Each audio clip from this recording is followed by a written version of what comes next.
صلاح الدین ایوبی، مسلمانوں پہ ظلم ہوا، فلسطین میں آگ لگی اور پورے فلسطین کی گلیاں خون سے بھر گئیں۔ ایک دن کے اندر 70,000 مسلمان قتل ہوا۔ گھوڑوں سے سڑکوں پہ چلا نہیں جاتا تھا، گھوڑے پھسلتے تھے، اتنا خون تھا، اور کچی سڑکیں تھی، اتنا خون تھا۔ پہلے کچی زمین نے خون پیا، پھر خون اس سے باہر آیا، پھر بھی اتنا 70,000 آدمی قتل ہوا۔ صلاح الدین ایوبی کون تھے؟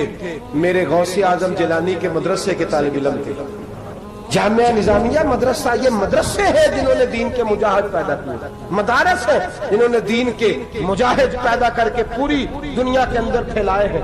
مدارس کے اندر دہشت گردی آئی، میں اختلاف نہیں کرتا، لیکن ابھی بھی مدرسے ہیں جن مدرسوں سے رسول اللہ کے دین کا سچا درس دیا جاتا ہے، امن، پیار اور محبت کی فضا کو عام کیا جاتا ہے وہ مدارس، اور انشاءاللہ قیامت کی صبح تک وہ مدرسے قائم رہیں گے۔ صلاح الدین ایوبی مدرسے کے طالب علم ہے، مدرسے کا، لیکن مدرسہ اس کا تھا جو ساتھ درویش بھی تھا۔ صلاح الدین ایوبی اکیلا اپنے دوستوں سے کہنے لگا مسلمانوں کی مدد، چند سالوں میں نکلو مدد کریں۔ انہوں نے کہا تیرے نکلنے سے کیا ہوگا؟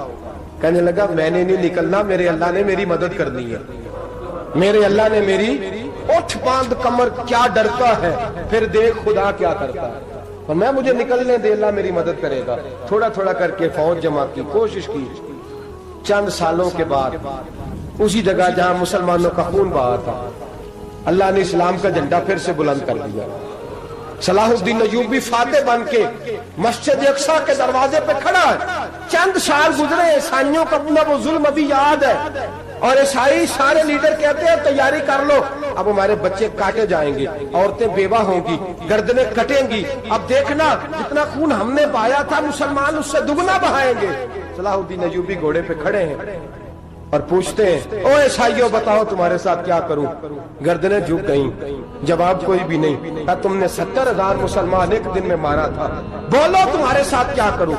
تم نے ایک دن میں مسلمان یوں کاٹے جیسے گاجر مولی کاٹی جاتی ہے، بولو کیا کروں؟ عیسائی کہنے لگے ہمیں اپنے ظلم یاد ہے، تشدد یاد ہے، بربریت یاد ہے، تو بہتر جانتا ہے تو نے کیا کرنا ہے۔ صلاح الدین ایوبی گھوڑے پہ فاتح کھڑا ہے، آنکھوں میں آنسو آئے، تڑپ کے رویا، کہنے لگا میں تمہارے ساتھ وہی سلوک کروں گا جو میرے مصطفیٰ نے قریش مکہ کے ساتھ فرمایا تھا، لا تصریب علیکم، جاؤ تم پر کوئی زیادتی، جاؤ تم آزاد ہو۔ اس نے کہا تو کر کیا رہا ہے؟ کہنے لگا میں کیا کروں، میں اس محمد کا ماننے والا ہوں جس نے معاف کرنا سکھایا ہے صلی اللہ علیہ وسلم، میرے پیروں میں زنجیر ہے رسول اللہ کی غلامی کی، جاؤ تم آزاد ہو۔ اس نے کہا تم آزاد ہو، لوگوں نے کلمہ پڑھنا شروع کر دیا، اشہد ان لا الہ الا اللہ واشہد ان محمدا عبدہ۔ سارے قبیلے کے کچھ نہ کچھ لوگ مسلمان، ایک قبیلہ رہ گیا مسلمان نہیں ہوتا۔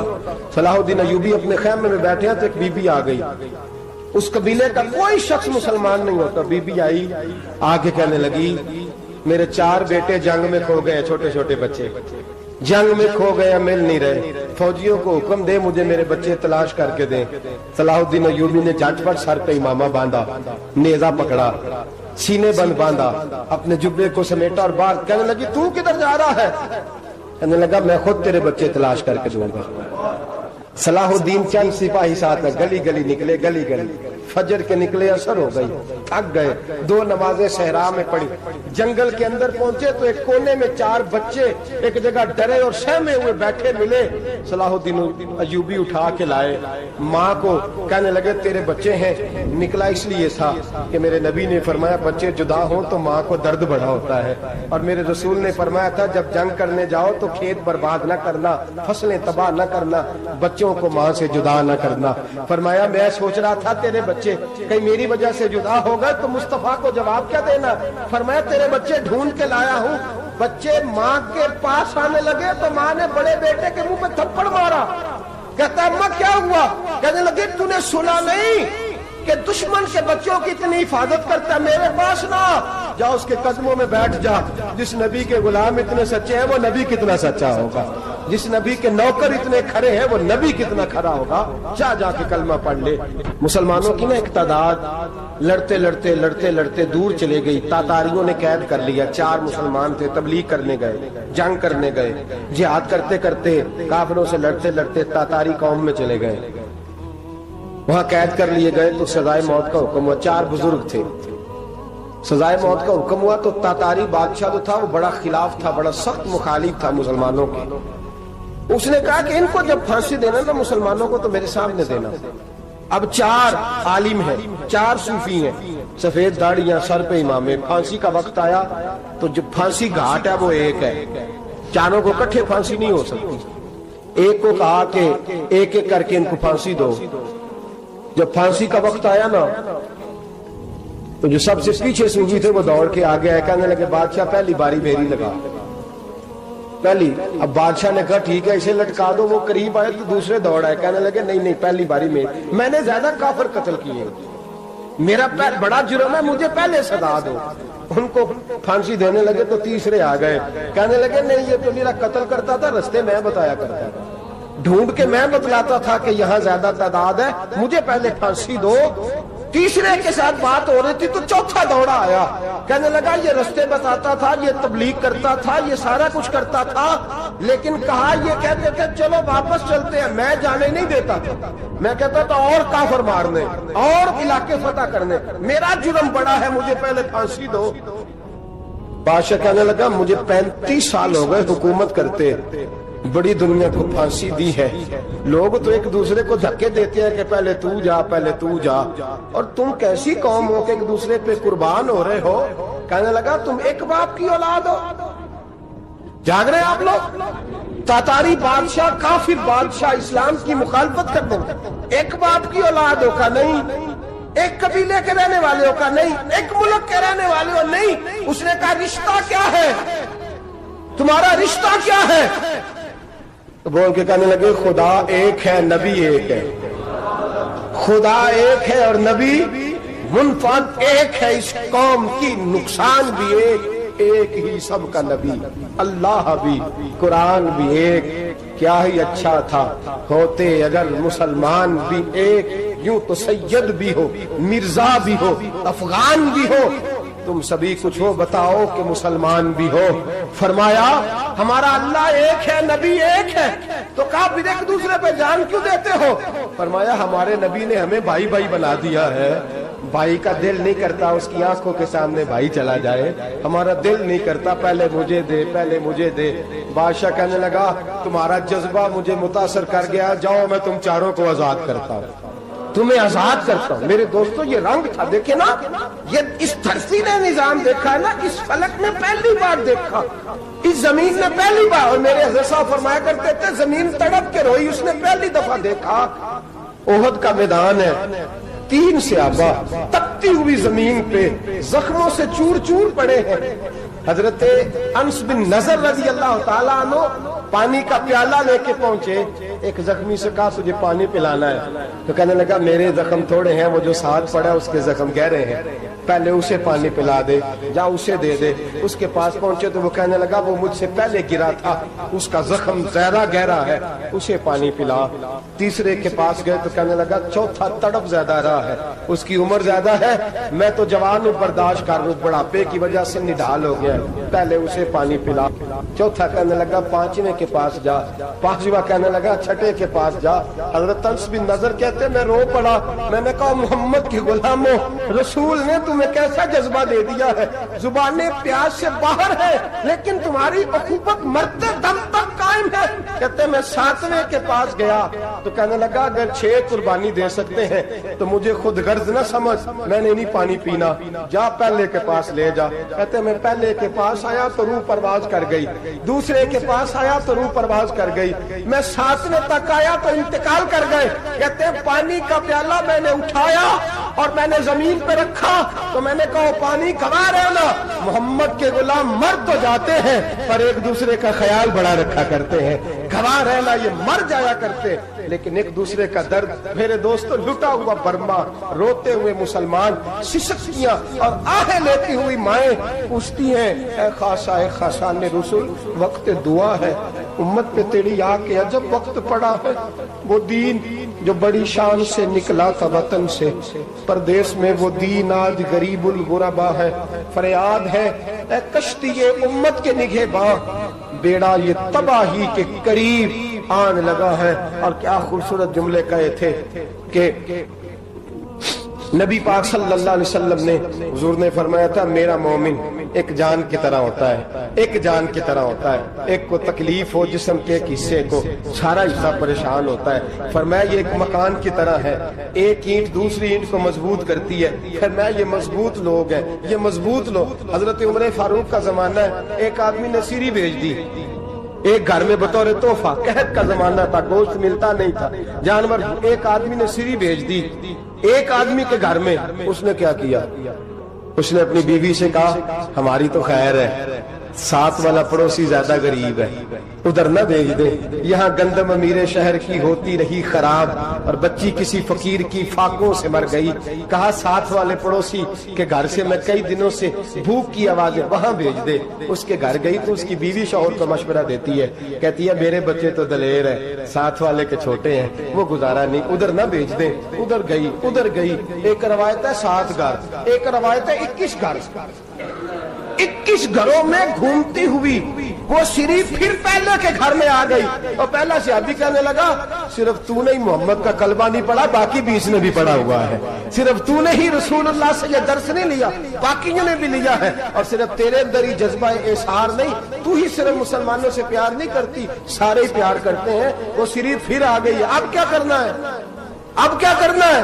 امام نبوی نے لکھا ہے، وہ کہنے لگی کرنا کیا ہے؟ پکاؤں گی میں اور کھائیں گے 21 گھر، پھر بھی اکیلے نہیں کھائیں گے، پکاؤں گی میں اور کھائیں گے 21 گھروں کے مطابق شوربہ پکا، اور پھر برتن میں ڈال کے وہ بی بی ایک گھر کا دروازہ کھٹکھٹاتی ہے، کہتی ہے مصطفیٰ کے غلاموں نکلو باہر اور کھاؤ، اس لیے کہ جس نبی نے مجھے پیار کا حکم دیا اسی نے تمہیں بھی پیار کرنا سکھایا ہے، یہ رنگ چشم فلک نے سکھایا ہے۔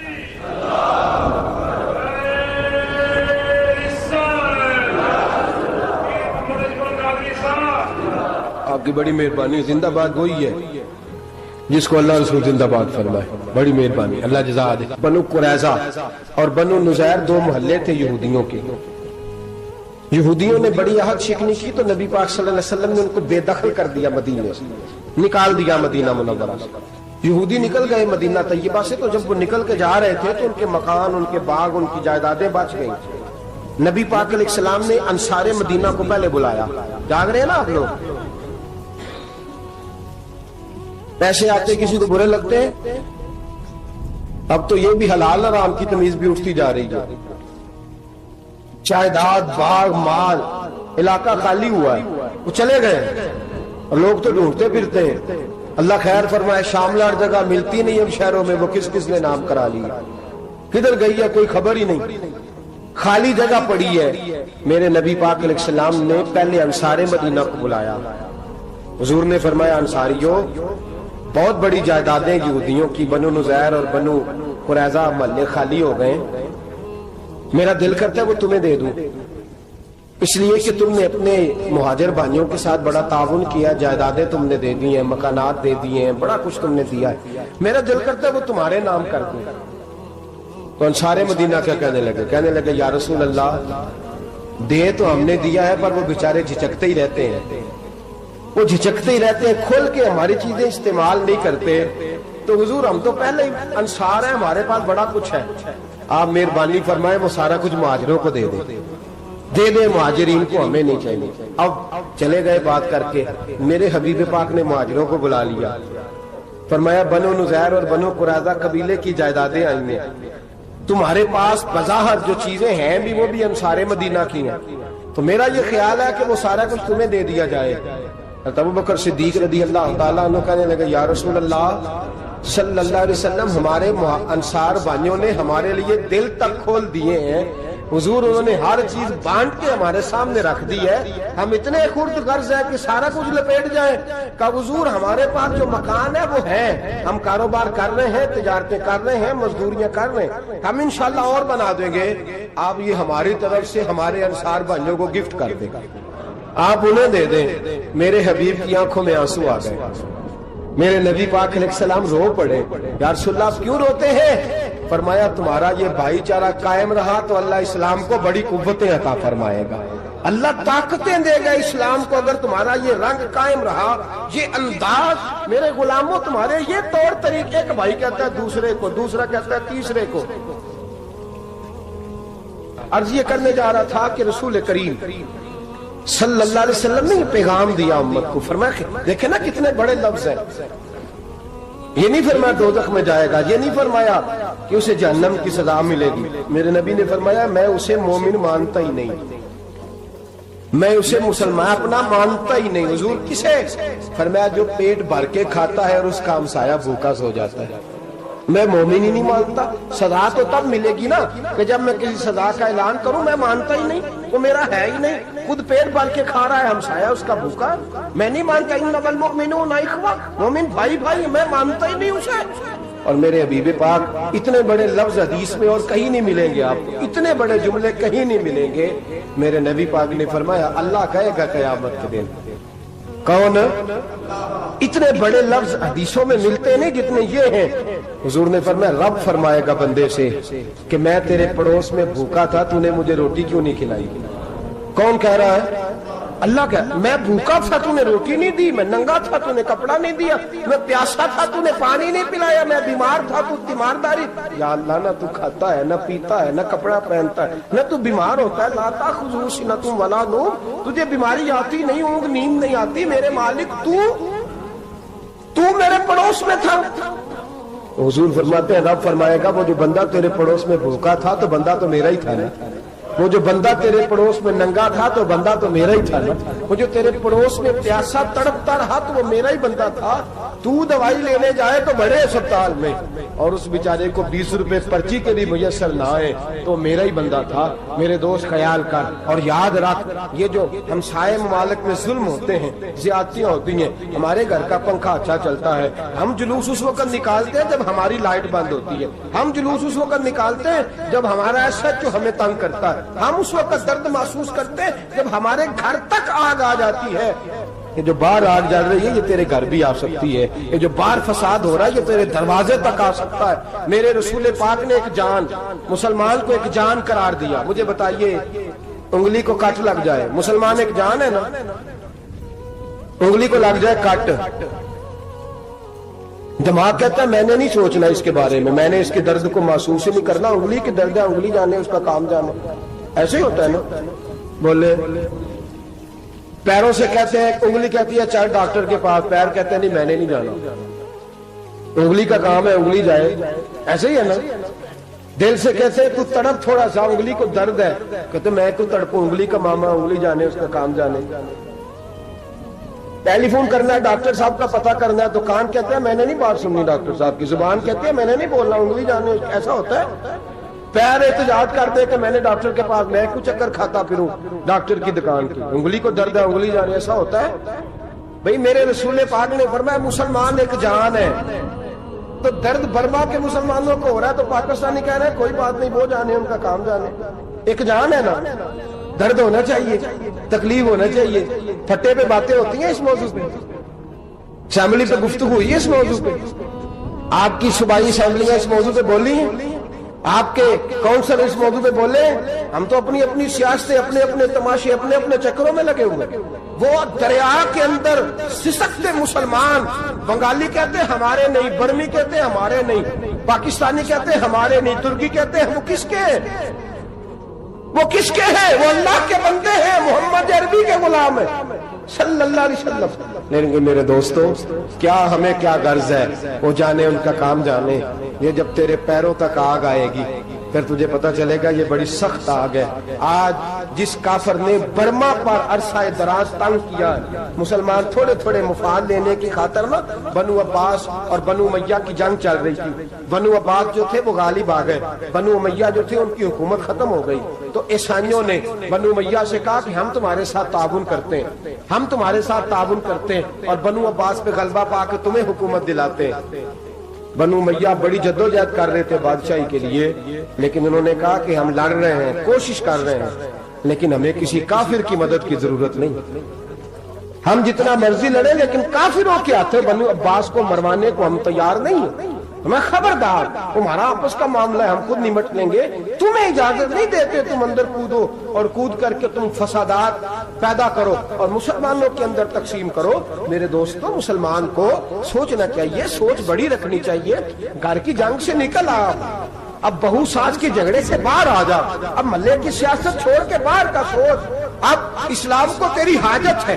اب پوری دنیا جب مسلمان کو دیکھے نا، فیس بک یوز ہوتی ہے، اس پہ نوجوان جب اسلام کی بات کرنے لگے گا، اس پر جب بڑا اسلام کی بات کرنے لگے گا، پوری دنیا میں پیغام جائے گا کہ مسلمان اب جاگنے لگا ہے، مسلم خابیدہ بیدار ہونے لگا ہے. اب اس کی آنکھیں کھلنے لگی ہیں. اب یہ اپنے مذہب کی بات کرتا ہے. اب یہ اپنے ملک سے، صوبے سے، برادری سے نکل کر بولتا ہے. اب یہ کہتا ہے کہ بازو تیرا توحید کی قوت سے قوی ہے، اسلام تیرا دیس ہے، تو مصطفی ہے. اب یہ بڑی سوچ رکھتا ہے. اب یہ عالمی بات کرتا ہے. میرے دوستو، ہمارا تو حال یہ ہے.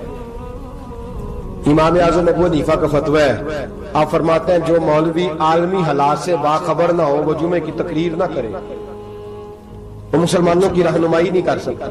عالمی حالات سے جو خبردار نہ ہو، تو جس کو چھٹی ہو جائے، تو نے ختم نہیں پڑھا، دوڑ جا مسجد سے.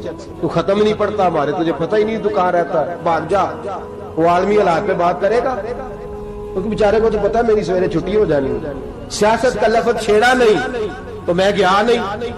یاد رکھے، وہ جو بیداری ہے، وہ جو اعلیٰ ظرفی ہے، وہ جو بڑی سوچ ہے، وہ جو ملت کی سوچ ہے، وہ جو قومیت کی سوچ ہے، وہ جو آگے بڑھنے کا زاویہ ہے، وہ تو اندر. اقبال کہتے ہیں گلا تو گھونٹ دیا اہل مدرسہ نے تیرا، گلا تو گھونٹ دیا اہل مدرسہ نے تیرا. تجھے تو مدرسے والوں نے پلیٹ پکڑا دیا ہے کہ جا سویرے لنگر کٹھا کر کے لا اور دوپہر کو روٹیاں مانگ کے لا اور دیکھ آج مرا کون ہے، ختم کس کا پڑھنا ہے. تو گلا تو گھونٹ دیا اہل مدرسہ نے تیرا. اب کہاں سے آئے گی صدا لا الہ الا اللہ؟ تو گھونٹ دیا تیرا گلا، تو کیسے بڑی بات کرے گا؟ بڑی بات کے لیے بڑی سوچ چاہیے، بڑی تگودو چاہیے، بڑی کوشش چاہیے، بڑا حوصلہ چاہیے. مسلمان چھوٹی چھوٹی لڑائی میں، چھوٹی چھوٹی جنگ میں، ایک دکاندار دوسرے دکاندار سے لڑ رہا ہے، گلی والا دوسری گلی والی سے لڑ رہا ہے، محلے والا محلوں پہ اعتراض. ایک شہر میں رہنے والے میں نے دوسرے محلے پہ اعتراض کرتے دیکھا. یقین کریں، ایک شہر میں رہنے والے، علاقے میں بسنے والے کہتے ہیں بھائی توبہ ہے، اس محلے تو اللہ ہی بچائے. لا حول ولا قوت. وہ جو تقسیم در تقسیم کی سوچ ہے، اس نے چھوٹے چھوٹے ٹکڑوں میں مسلمانوں کو بانٹ دیا ہے. چھوٹی چھوٹی تقسیم ہے، چھوٹا چھوٹا ہمارا مزاج ہے، چھوٹی سوچ ہے. بڑی سوچ کی بات سنیے. صلاح الدین ایوبی، جاگ رہے ہیں نا آپ لوگ؟ تو آخنا حضرت صاحب ایڈی وڈی گل چھیڑ چھڑی ہے، یہ مطلب ہی کون نہیں. کنے برما جانا ہے تو کنے مدد کرنی ہے. میں تو بھائی فریضہ سر انجام دے رہا ہوں. میرے نبی نے فرمایا برائی کو یا ہاتھ سے بدل، ہاتھ سے نہیں بدل سکتا تو زبان سے تو بولنا. تو میں معذور ہوں، کمزور آدمی ہوں، ہاتھ سے بدلنے کی طاقت نہیں رکھتا، تو دوسرے درجے پہ تو مجھے عمل کرنے دو نا. اثر کرے نہ کرے سن تو لے میری فریاد، نہیں ہے داد کا طالب یہ بندہ آزاد. رونے تو دو، تڑپنے تو دو، آہیں تو بہانے دو، سسکیاں تو لینے دو، مار کھائیے تو تڑپنے تو دو. وہ قرآن پاک برما میں پابندی لگی ہے تو میں یہاں سوچنے لگا ہوں کہ وہاں تو پابندی لگی ہے، یہاں پہلے ہی لوگ کوئی نہیں پڑھی. معاذ اللہ تعالیٰ حالات دن پہ دن مسلمانوں کے لیے ایک ایک کر کے. افغانستان میں جو آگ لگی تھی، پھر وہ عراق میں بھی لگی، پھر وہ لیبیا میں بھی لگی، پھر وہ مصر میں بھی لگی، پھر وہ یمن میں بھی لگی. سعودی عرب میں دھماکے ہوئے، میرا دل تڑپا ہے، مجھے پریشانی ہوئی. میں بچے پاس تھے، میں بڑا ڈسٹرب ہوا. میں نے کہا یار یہ ہمارا سب کا اجماعی عقیدت کا مرکز ہے. ہم کم از کم 1000 اختلاف کے باوجود کہا کرتے تھے کہ عرب میں امن ہے یار، وہاں سکون ہے، وہاں دکانیں کھلی چھوڑ کے لوگ چلے جاتے ہیں. وہاں بھی فساد ہونے لگا، وہاں بھی آگ بڑھ گئی ہے. لیکن ہم صرف چھوٹی چھوٹی کر کے جب آگ بجھانے کی کوشش کریں گے، اس وقت آگ نہیں بجھے گی. جب ہر آدمی اپنے پیالے میں پانی لے کے آئے گا، ہر شخص اپنے گھر کی نل چلائے گا، ہر شخص نلکا چلائے گا اور پانی نکال کے یہ آگ بجھائے گا، تب یہ آگ بجھے گی. ہر آدمی کو کردار، سوچ بڑی کرے، نظریہ بڑا کرے، ملت کی بات کرے، مسلمان ہو کے سوچے، مسلمان ہو کے سوچے. خدا را نکلے یہ گھر کے جھگڑوں سے، تھوڑی دیر کے لیے اپنے آپ کو بڑا کرے، بڑی سوچ آپ بنائیں. جب دوستیاں لگائیں، یارانے لگائیں، کہ چھوٹے موٹے حساب سے بچیں. بابا بلے شاہ صاحب فرماتے کورے ورک کتاب نہیں ہوندے، کوڑے ورگ کتاب نہیں ہوندے، پتھر دل گلاب نہیں ہوندے، او بلیا یاری سوچ کے لائیں یارا نال حساب نہیں ہوندے۔ پھر ذرا نکلے اس حساب کتاب سے باہر، بلیا یاری سوچ کے لائیں یارا نال حساب نہیں ہوندے۔ پھر ذرا بڑا ذہن کرے، چھوڑے اپنے حساب۔ یبصرون علی انفسہم ولنبلونکم بشیء من الخوف والجوع ونقص من الاموال والانفس والثمرات۔ پھر حساب کتاب سے نکلے، پھر امام علی مقام کی طرح یہ سوچ بنائے کہ حسین کے بچے چلے جائیں تو کوئی حرج نہیں، امت پر آنچ نہیں آنی چاہیے۔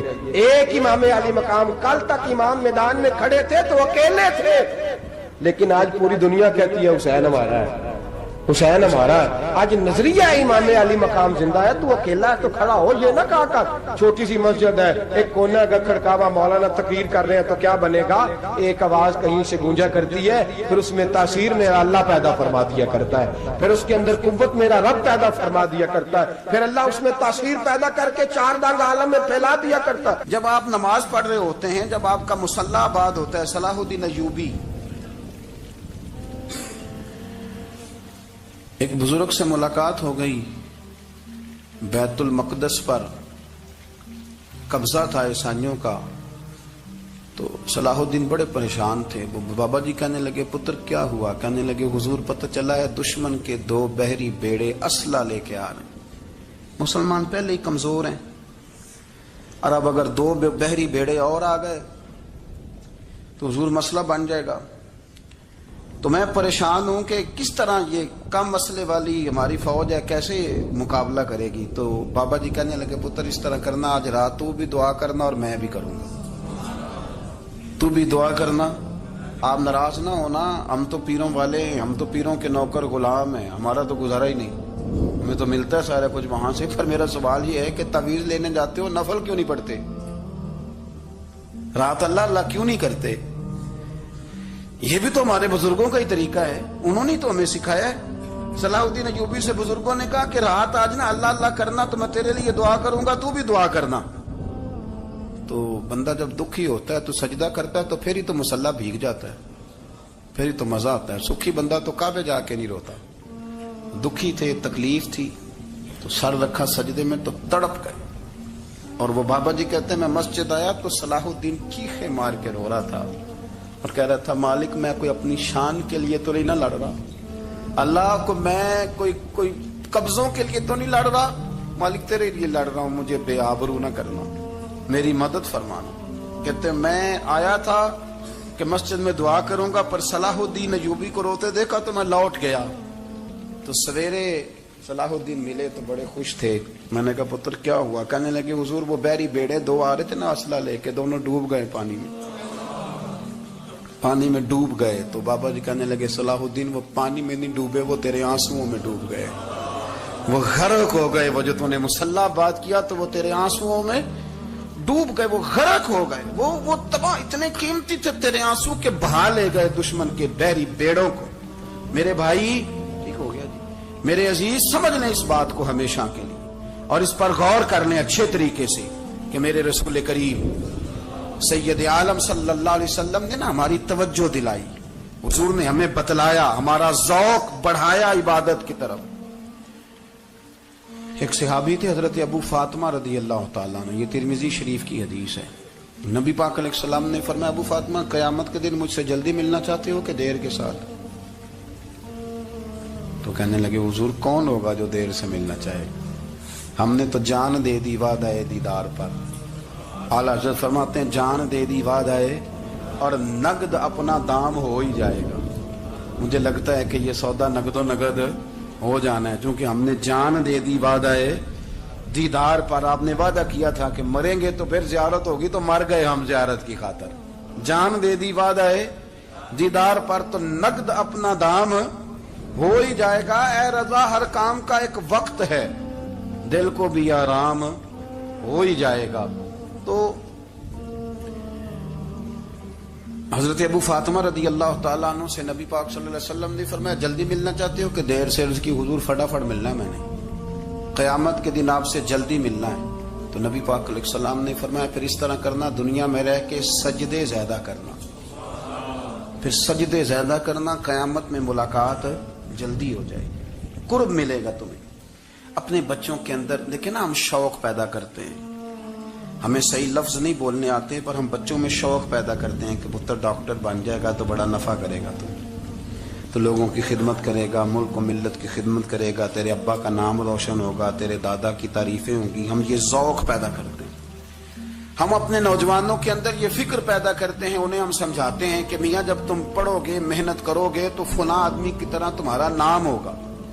یہ جتنا ذوق ہم بچوں کے اندر ان چیزوں کا پیدا کرتے، ہمیں حکم ہے کسی طرح ہم ذوق پیدا کریں کہ پتر نماز پڑھے گا تو اللہ راضی ہو جائے گا، تو سجدہ کرے گا. دیکھیں نا میرے رسول کریم علیہ السلام نے فرمایا 7 سال کے بچے کو مسجد لے کے جاؤ، یعنی اسے شوق دلاؤ، اس کے اندر یہ خاصیت پیدا کرو کہ اس کا دل کرے مسجد میں جانے، اس کے اندر یہ خصوصیات لاؤ کہ وہ ہمارے ہاں نا ہر چیز کو پرموٹ کیا جا رہا ہے، ہر چیز کو یعنی سر سنگیت سکھانے کے لیے اکیڈمیاں بن گئی، ہر شے پرموٹ ہو رہی ہے. عبادت کا جذبہ کم ہوتا جا رہا ہے، اللہ کا ذوق ہمارے اندر نہیں رہا. اور اتنا مشکل ہم نے اپنے لیے بنا لیا ہے کہ وہ بندہ جو بڑی زبردست مذہبی گفتگو کر رہا تھا اور تگڑی بات کر رہا تھا، کیا بات ہے، لیکن نماز کے بارے میں کمزوری دکھا جاتا ہے، نوافل کے بارے میں وہ چپکے سے نکل جاتا ہے.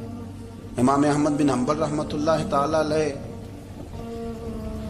مسند امام احمد بن حنبل 14 جلدوں میں ہے مارکیٹ میں، اور مجھے تو خیر پسند ہی پڑی ہے، میں نے تو کئی دفعہ پڑھی ہے. اور کیا بات ہے، امام احمد بن حنبل کیسے تگڑے قسم کے محدث تھے اور اللہ نے کتنا انہیں اعزاز عطا فرمایا ہوا. یہ کوڑے بھی کھاتے تھے دین کی خاطر، سارا کرتا لہو سے بھر بھی جایا کرتا تھا. بڑا اعزاز والا شخص تھے، بڑے اعزاز والے.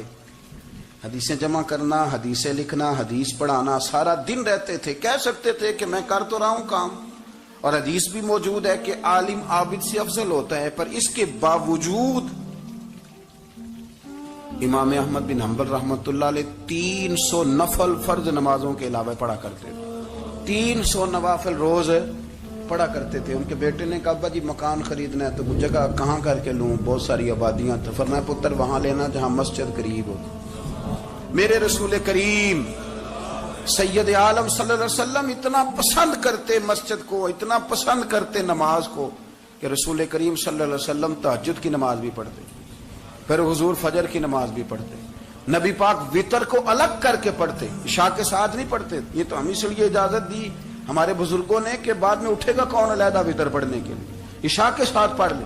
وتر پڑھتے، تہجد پڑھتے، فجر پڑھتے، اشراق پڑھتے، چاشت پڑھتے، پھر مغرب کی نماز کے بعد 6 رکعت اوابین پڑھتے، پھر رات کو صلاۃ اللیل پڑھتے. سیدہ عائشہ صدیقہ کہتی ہیں زمانہ سو جاتا اور میرے رسول مصلی بچھا کے کھڑے ہو جاتے. او یار کھیتی باڑی کر کے نہیں، محنت مزدوری کر کے نہیں. جناب عائشہ کہتی ہیں میں یہ بھی دیکھتی کہ حضور ایک آیت شروع کرتے تو ساری رات اسی کو پڑھتے، اور میری نظر جاتی تو قدم مبارک پہ ورم آ جاتا. یار نماز پڑھ کے اتنی مشقت کر کے، اتنی جد و جہد کر کے ورم آ گیا. یا رسول اللہ اتنی محنت کیوں کرتے ہو؟ فرمایا فلا اکون عبدا شکورا، کیا میں اپنے رب کا شکر گزار بندہ نہ بنوں؟ صحابہ کا ذوق عبادتوں کا، ریاضتوں کا، تلاوتوں کا، طبیعت ہے ان کی. وہ ایک دوسرے کو، حضرت مولا علی شیر خدا کرم اللہ تعالی وجہ الکریم کے زمانے میں روم کے بادشاہ نے کہا یار یہ مسلمانوں کا پتہ تو کرو، یہ آخر کیوں اتنے زیادہ مجاہد ہیں. اس زمانے میں جاسوس بھیجنے کا مزاج تھا. اب تو جاسوس پکڑا جاتا ہے، اب تو جاسوس ہو، اور جاسوسی کا شوق ویسے آج بھی ہے. عرض کروں تھوڑی سی بات اس عنوان سے. پتہ کیا ہمارا مسئلہ ہے؟ ہم جہاں جاتے ہیں نا وہاں تھوڑی خوشبو سونگنے کی کوشش کرتے ہیں. وہ کیا ہے تو یہ کیا ہے تو ادھر کیا ہے تو تھوڑا سا ادھر کیا ہے. میرے رسول پاک پڑھیے درود شریف، سارے پڑھیے ذرا زور سے صلی اللہ تعالی. نبی پاک علیہ السلام نے فرمایا جاسوسی نہ کرنا ورنہ تم بندوں کو خراب کر دو. اور فرمایا اس طرح نہ ہو کہ تم کسی کے اب کھول نہ نکلو تو تمہارے پہلے کھول جائیں. یہ جو ذوق ہے نا یہ ختم کریں، چھوڑیں. مطلب آپ کس چکر میں پڑے ہوئے ہیں؟ اتنی زیادہ توجہ کرنے کی کیا ضرورت ہے؟ اپنے کام سے کام رکھیں. اس میں بندہ تھوڑا سا نا آسان رہتا ہے. یہ جو بہت زیادہ ٹٹولنے والے لوگ ہوتے ہیں نا وہ بےچارے پھر عمر ٹٹولتے ہی گزار دیتے ہیں. اس لیے کہ مزاج ہی بہت پکا ہے، بوری کا منہ کھول کے اندر تک ہاتھ ڈالنا، تو پھر کئی دفعہ سامنے سے بچھو بھی لڑ جاتا، خرابی ہوتی۔ تو